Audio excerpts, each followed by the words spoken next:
aujourd'hui, je vais nettoyer la maison. Alors, qu'est-ce que j'ai? Ah, bon, ça c'est vieux, ça a du coup, on jette. Ça c'est démodé, ça sert à rien, donc on jette. Une chambre à air de pneus pété. Bon, bah ça on jette. Bon, ça c'est passé de mode. Ah, tiens, un vieux vinyle de tonton complètement rayé. Et bah ça on jette. Bon.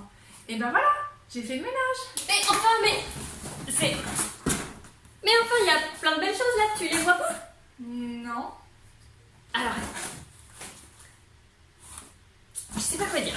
Tu vois, en fait, tu connais le recyclage. Le recyclage, tu connais. Bah, bien sûr que je connais un recyclage. Voilà. Je connais Donc, pas aujourd'hui.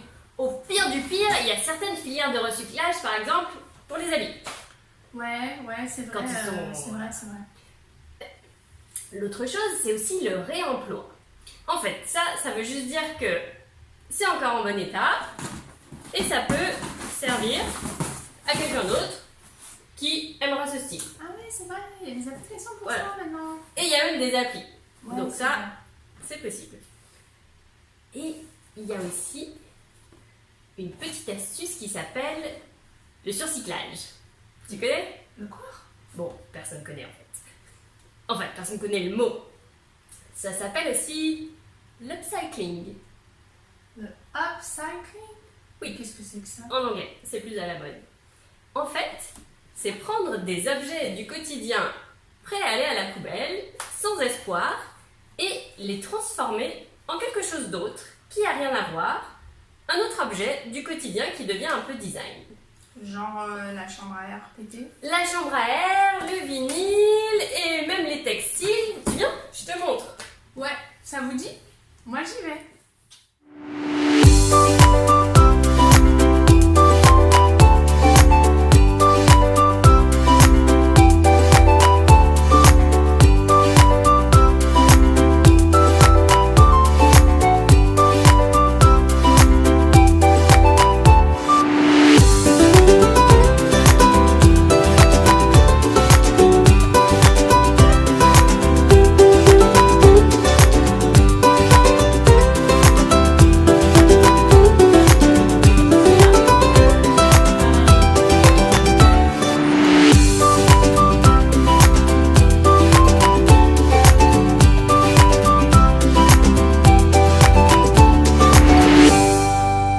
Alors Anne-Laure, t'es prête pour ta journée?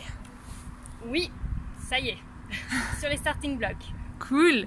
Qu'est-ce que tu vas faire aujourd'hui? Alors aujourd'hui, je vais faire une démonstration pour apprendre à fabriquer un maquillage pour enfants à partir de plantes locales et de saison.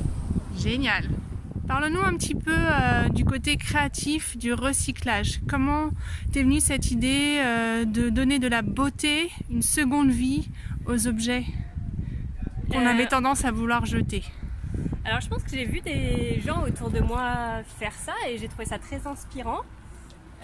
Donc ça a commencé par quelqu'un que j'ai vu faire des capsules de café transformées en bijoux ou voilà d'autres idées et j'ai trouvé ça fascinant. Et donc c'était déjà des femmes qui étaient installées à leur compte et je me suis dit tiens pourquoi pas moi. Donc le concept de recyclage, ce qui est chouette, c'est que c'était une bonne idée pour mes compétences, mais aussi porteur d'espoir forcément pour la planète et tout ça. Mais aussi je trouvais que ça pouvait parler aussi, des fois on se sent naze ou donc utiliser des objets nazes pour en faire, considérés comme nazes, pour en faire quelque chose de beau, ça me parlait. Et voilà, je trouvais que ça va amener aussi de la fantaisie et de la joie de vivre. Et je trouve que dans la vie en général et dans l'écologie, on n'en a jamais suffisamment. Bonjour, donc moi c'est Anne-Laure de Recycolore. Ce que je propose, c'est du recyclage créatif en format atelier ou objet. Alors qu'est-ce que c'est du recyclage créatif? Alors il y en a qui appellent ça de l'upcycling ou du surcyclage, ce sont de gros mots. En fait, tout simplement, c'est prendre un objet qui paraît voué à la poubelle, comme un gobelet,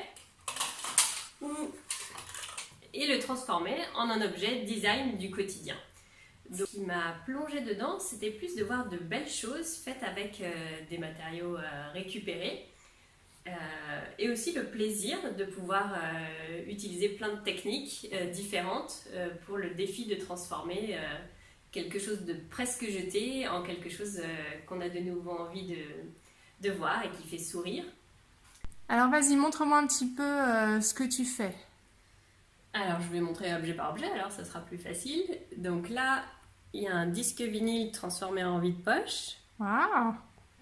Il y a beaucoup de succès auprès des ados. Et ça, c'est une des multiples séries de boucles d'oreilles. Donc j'aime beaucoup regarder les timbres, je trouve que c'est des petites choses qui méritent une seconde vie.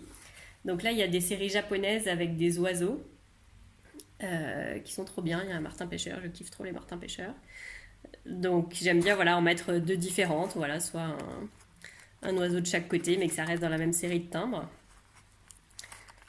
Là c'est plutôt des fleurs qui ont toujours du succès.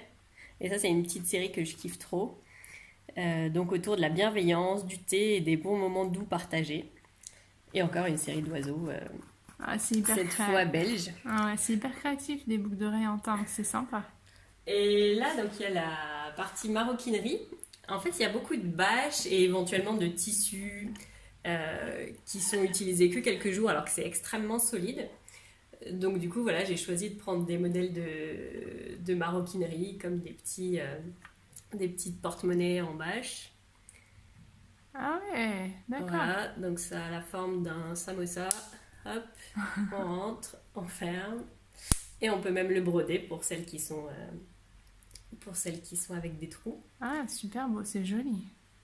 Voilà. Il me plaît bien ce petit sac là, qu'est-ce qu'il y a dedans? Alors ça, c'est une pochette multi-usage, donc pour l'instant il n'y a rien dedans, mais on peut y mettre son porte-monnaie, portefeuille, et comme ça on change la pochette de sac et on n'oublie pas le principal dans le sac de la veille. Et tu l'as fait avec quoi ça? Ça, c'est aussi donc de la page d'événements, ça c'était un événement sportif. Voilà. Ok. Des déchets intéressants au niveau de la réflexion aussi, puisque là donc on est sur de la chambre à air et du pneu de vélo. Ah ouais. Donc voilà, on peut en faire des choses jolies, mais il y a vraiment une réflexion à avoir sur ces déchets qui sont en même très solides. Mais pour l'instant, on n'a pas de filière très très claire. Voilà, ça c'est... Une chambre à air de vélo. Waouh.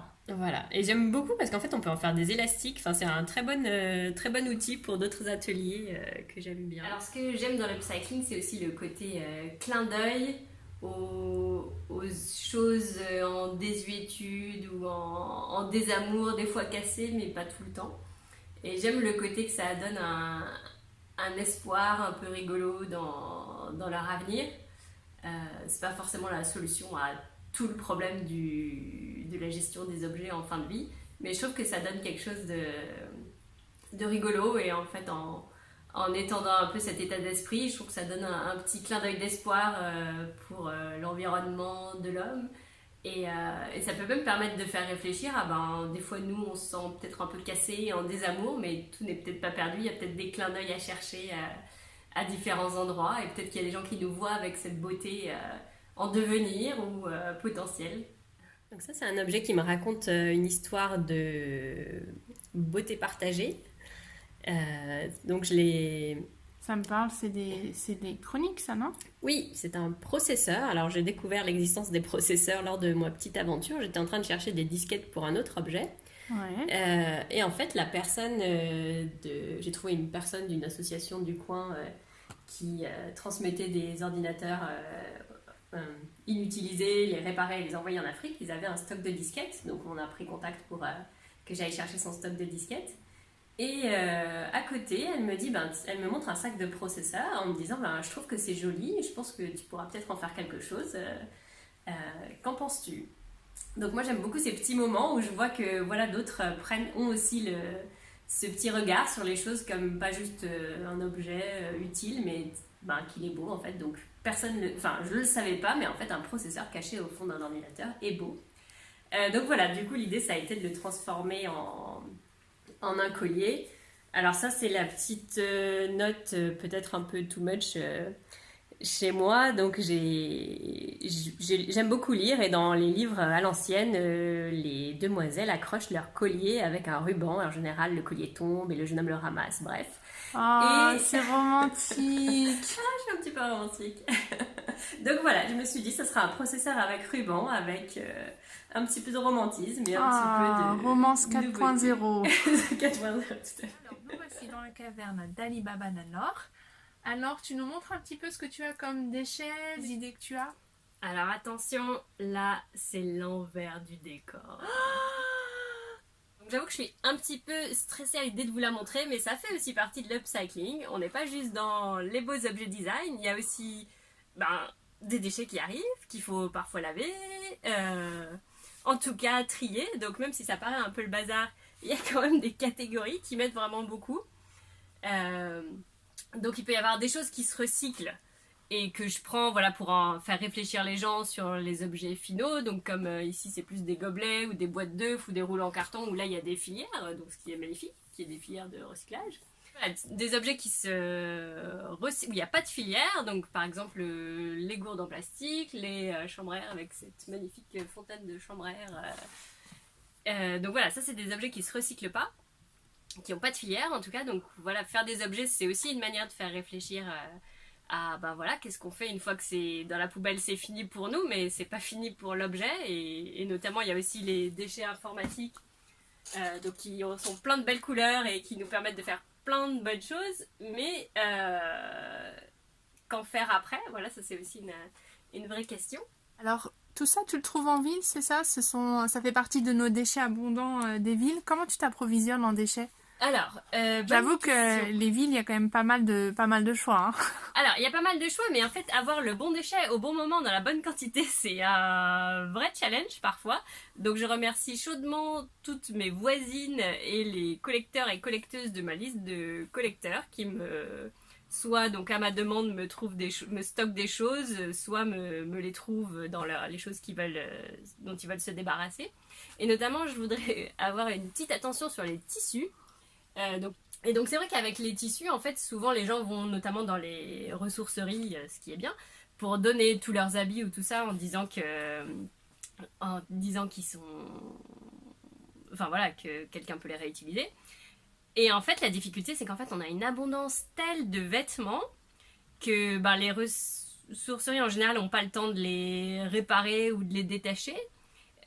Du coup, ils utilisent que ce qui est en super bon état, et même dans ce qui est en super bon état, il y a vraiment une abondance, et du coup, c'est vraiment bien que tout le monde réutilise, en tout cas, les habits les uns des autres, parce que voilà, il y a vraiment une abondance de production qui se voit probablement dans les poubelles, et en tout cas dans mon stockage aussi. Donc de temps en temps, je dis stop, mais en tout cas, voilà, ça c'est un objet sur lequel les gens ne réalisent pas, en fait, des fois la surabondance qu'il y a. Et ce qui est dommage, c'est que voilà, ça fait des objets de valeur en fait qui terminent un peu trop vite dans du upcycling. Ok. Donc si on repère la beauté cachée d'un objet en fin de vie, on t'appelle. Absolument. Alors Anne-Laure, qu'est-ce que tu vas faire aujourd'hui? Alors aujourd'hui, c'est fabrication de maquillage à partir de plantes locales et de saison. Maquillage pour enfants. Voilà, donc je suis en train d'installer les différentes couleurs que j'avais déjà composées à la maison. Il y en a qu'on pourra faire sur place, celles qui ne nécessitent pas de chauffage. Et puis je suis en train d'installer voilà, un petit peu la déco pour que ça soit beau et coloré comme j'aime bien. Donc je te présente les couleurs. Pour le vert, il y a l'épinard. Pour le jaune, il y a l'œillet d'Inde. Il y a aussi l'oignon pour une autre nuance de jaune. L'oignon rouge pour une autre nuance de jaune. Ici, ça va être la géranium. Là, le dahlia pour plutôt du rouge. D'ailleurs, on va mettre le marron plutôt de ce côté-là. Et puis, il manque juste les mûres. Voilà, qui vont nous faire encore une nuance de rouge. Hop là, c'est pour les enfants des villes, pour voir à quoi ça ressemble s'ils ont besoin d'apprendre à en cueillir. Il va y avoir la petite betterave encore pour un rouge qu'on peut faire sur place, donc à froid. Et ici voilà, il y aura l'oignon rouge a fui, l'oignon rouge, et pour plus des marrons, le thé noir et le cacao. Voilà.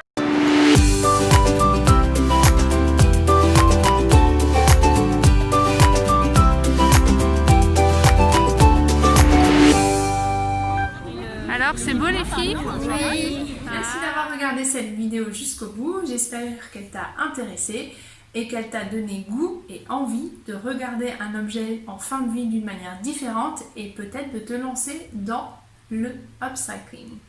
Merci Anne-Laure de nous avoir partagé tout ton savoir et toute la beauté de ta créativité, parce que Anne-Laure il est super créatif. Je pense que vous avez pu voir vraiment la beauté, les couleurs à travers cette vidéo de tout ce qu'elle fait. Et vous pouvez contacter Anne-Laure, il y aura son Instagram et son Facebook qui s'affichent, donc vous pouvez la contacter si vous voulez prendre contact avec elle pour des ateliers ou pour en savoir plus. Et si tu as aimé cette vidéo, tu peux mettre un petit like ou tu peux laisser tes commentaires ci-dessous.